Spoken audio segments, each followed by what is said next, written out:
This is Jeff Davis with the Alignment Podcast, where we explore sales and marketing alignment strategy for B2B businesses.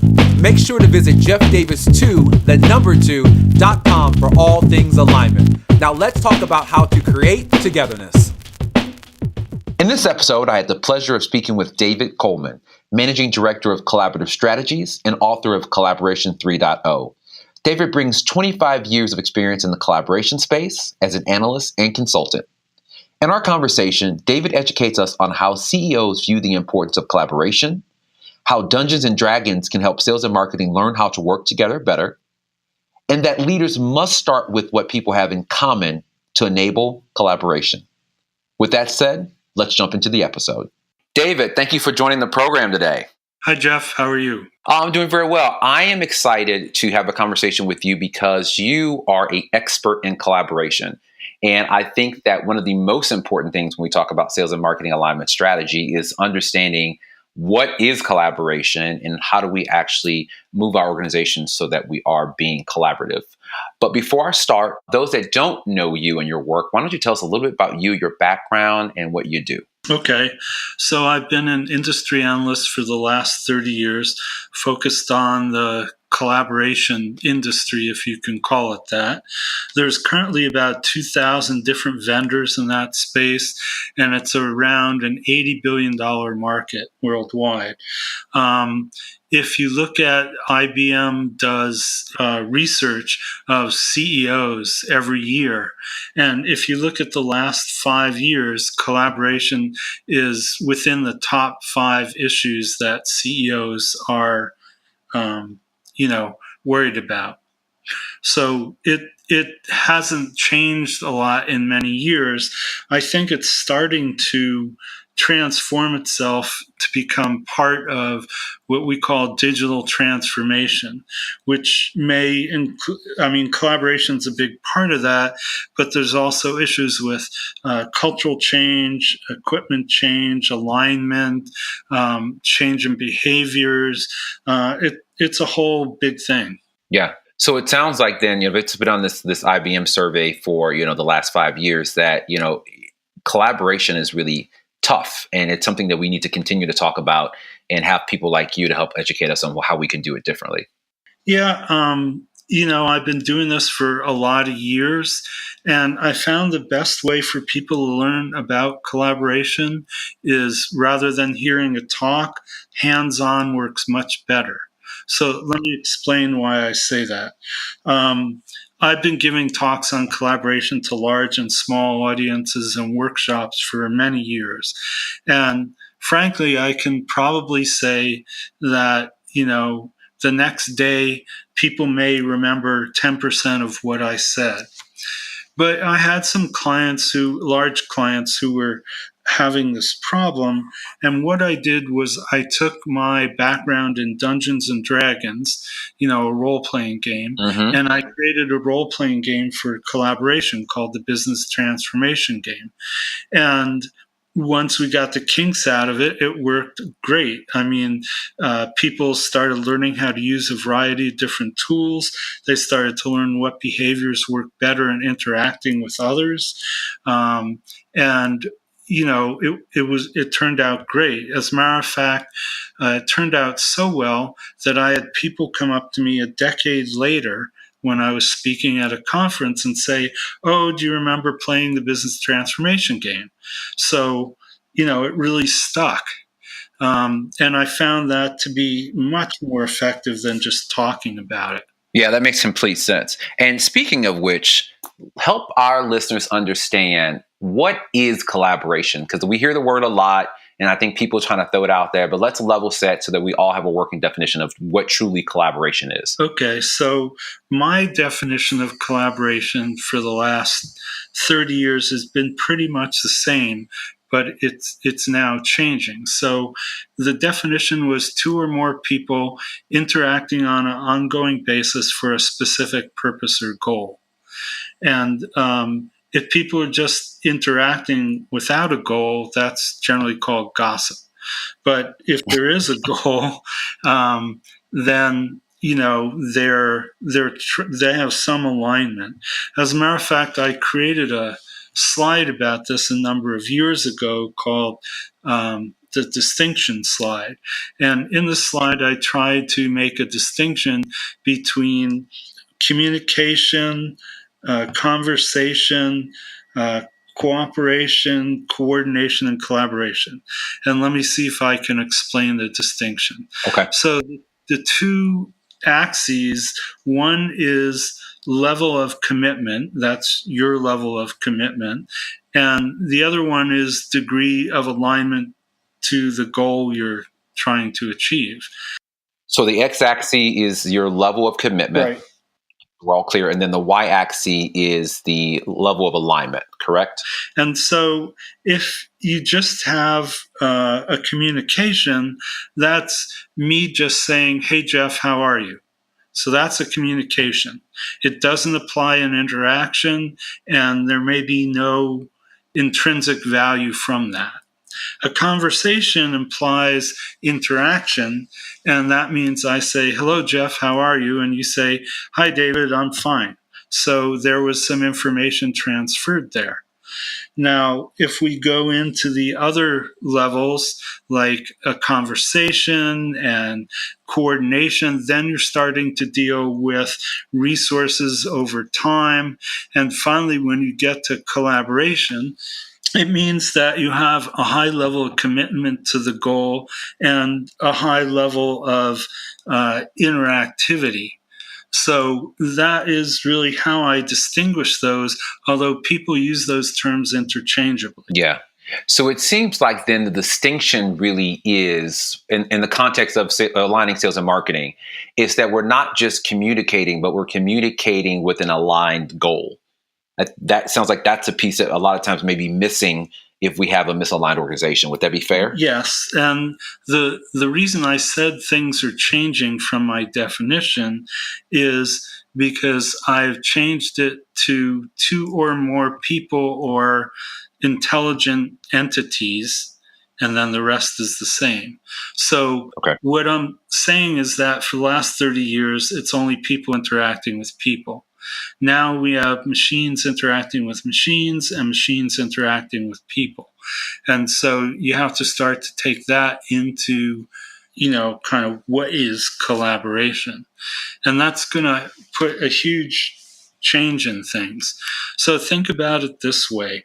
If you have an AI or an intelligent agent, and right now it's a bot, lots of times companies have bots as the first level of support. So you'll type in your problem and it'll ask you some questions in text, and it will either direct you to a resource or escalate you to an actual person who might be able to help with the solution.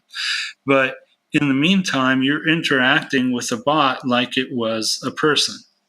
And we see that all the time. There are millions of bots out there. There are companies, I'm trying to remember the name of the company, but it's done about 130 million bots already. And that's just one company.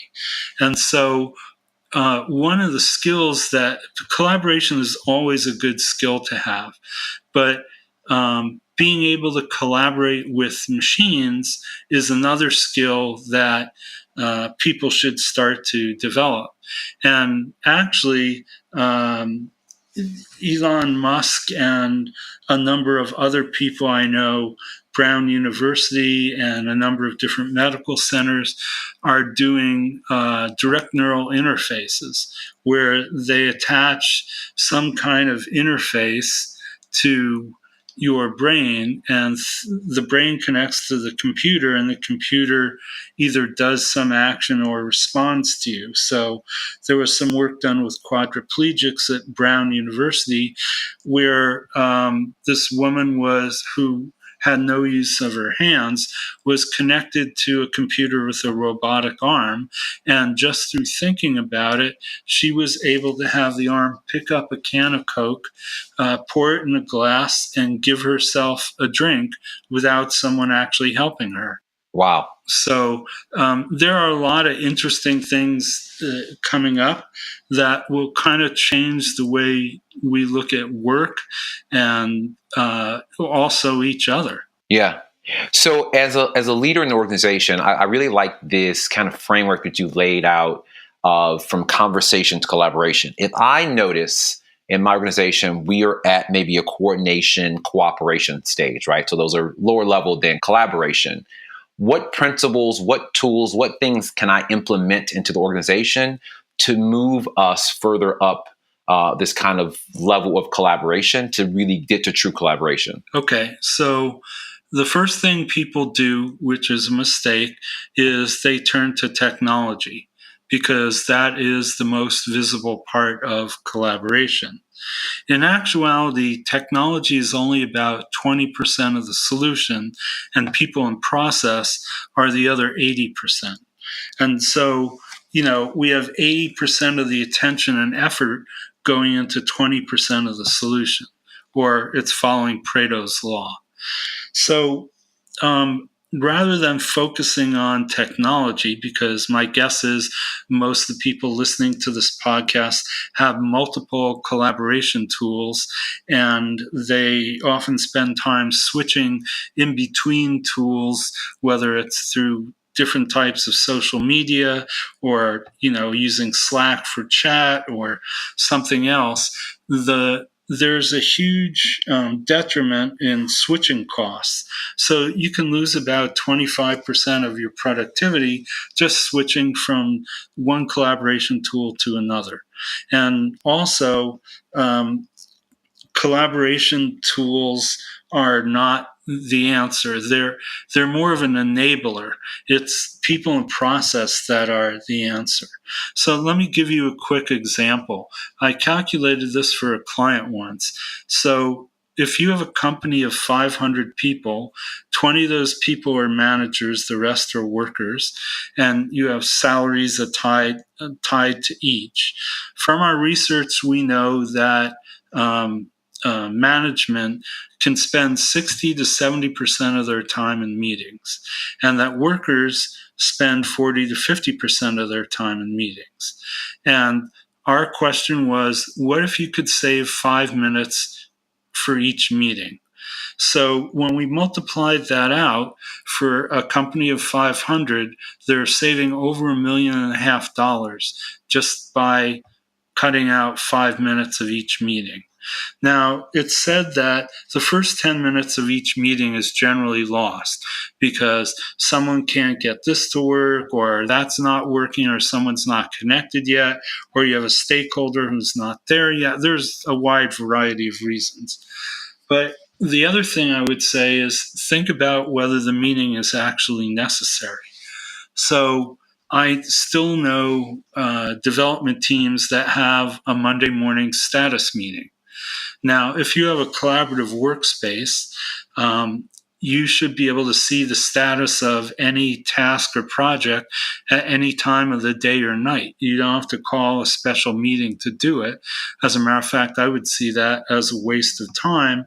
And we believe that cutting out status meetings could increase your productivity between 15 and 20%. The other thing is that if you've ever worked on what's called a high performance team, a team that may have worked together before and knows each other, those tend to be the high performance teams. What they've worked out is how to interact with each other effectively. And that is the biggest single factor in a project being successful, is how often or not the people on the project team have interacted with each other.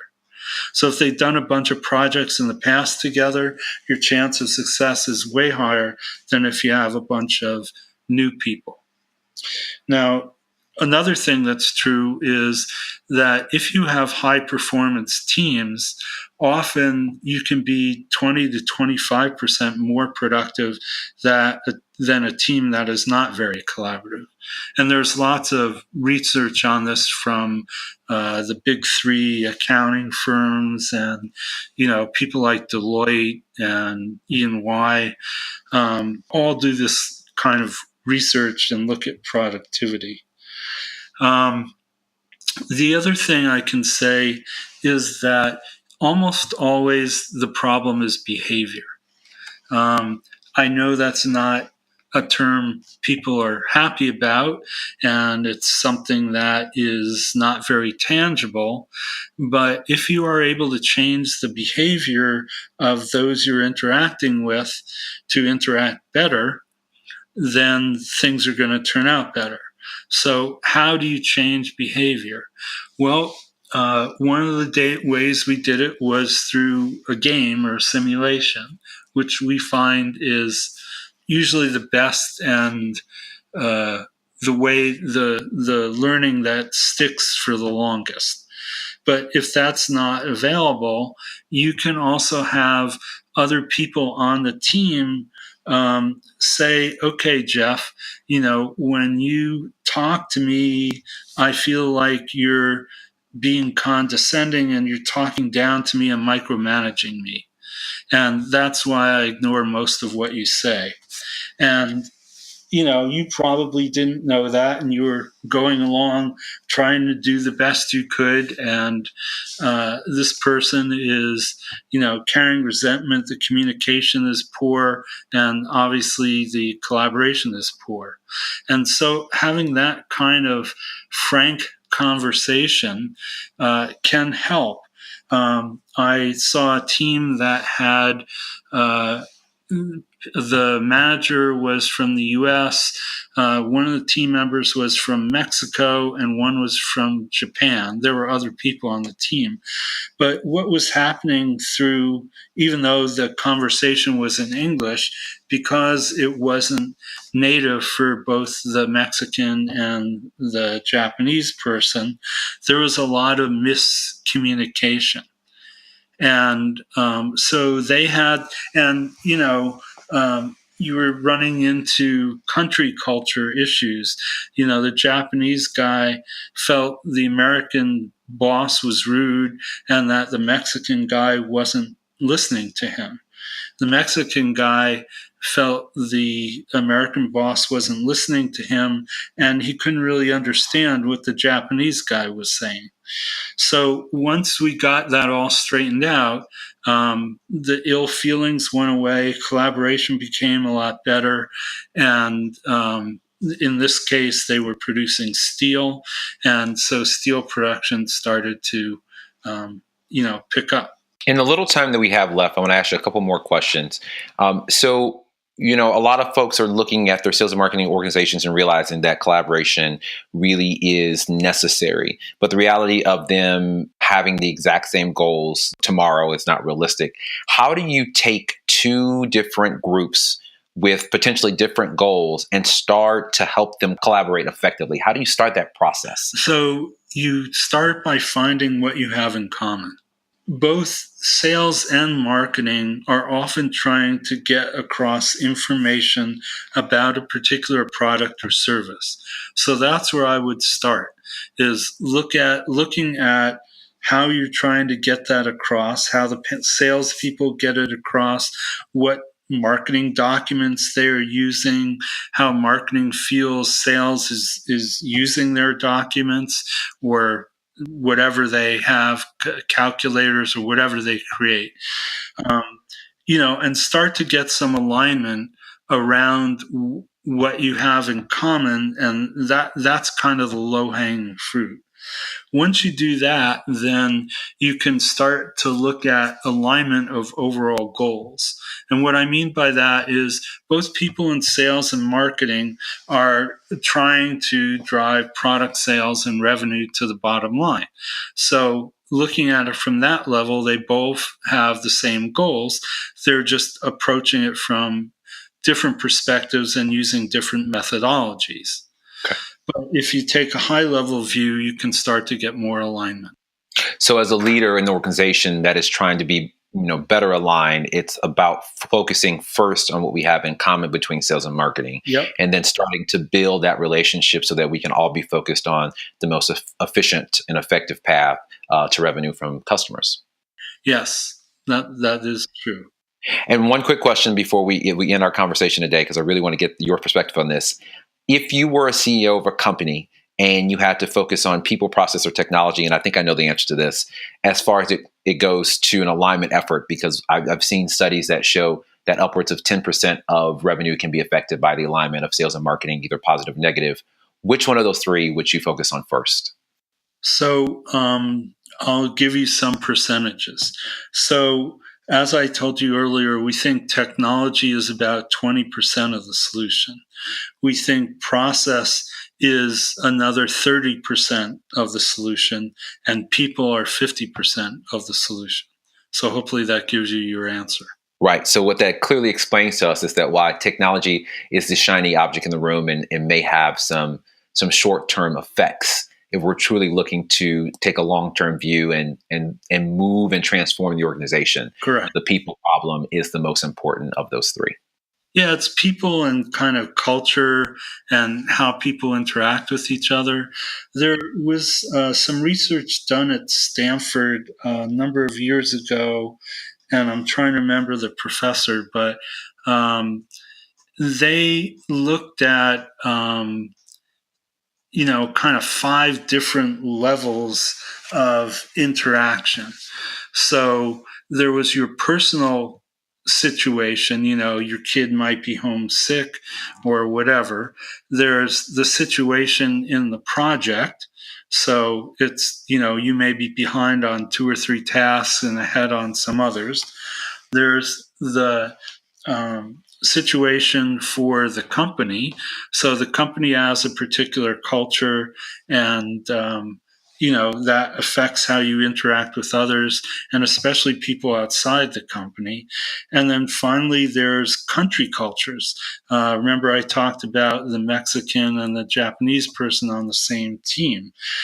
They have very different cultural references and behaviors that are okay, even though you may be saying the same words. So there's a lot of different contexts that go into an interaction. It's not just, hey, Jeff, is task number 5 going well? Yeah, there's a lot more to the conversation than that. Right. Yeah. Well, David, with that said, I want to thank you for sharing your expertise on collaboration. I think this is going to be highly relevant for a lot of folks listening to this podcast when they're starting to try to align their sales and marketing team. So again, thank you so much for your perspective. You're very welcome. And I see the alignment of sales and marketing teams as part of what we call digital transformation. So that's not only changing the tools and the hardware, but also the behavior and processes. And unfortunately, you have to do them all together. You can't do one thing and expect things to always get better. Yeah, that's a good point. All right. Well, great insights. Thank you so much. You're very welcome. Thanks for listening to the episode. Don't forget to visit me at jeffdavis2, the number 2.com, and follow me on Twitter at Jeff_Davis2. Did today's conversation resonate with you? Then share with your colleagues to help the Alignment Podcast grow. Join us for the next episode where we continue to talk about how to create togetherness.